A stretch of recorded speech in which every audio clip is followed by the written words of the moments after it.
Мирлан, добро пожаловать в Дурдой. Ты являешься воспитанником нашего клуба и начал выступать за первую команду.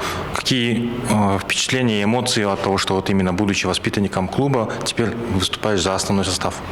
Ну, ощущения только положительные, со всеми ребятами знаком, с кем-то вместе играли, с кем-то пересекались на поле. Только положительные моменты, могу сказать.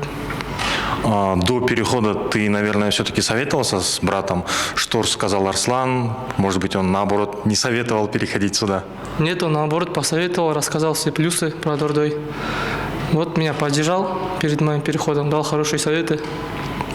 В Дурдое всегда выступали очень сильные игроки, была очень сильная конкуренция. Готов ли ты к этому? Да, конечно, сезон будет интересный. Будет интересно поиграть, со всеми познакомиться. И последний вопрос. Ты выбрал 71 номер. Почему? Что он означает для тебя? Ну, первый сезон высшей лиги провел под этим номером и решил оставить также. Все, спасибо, удачи.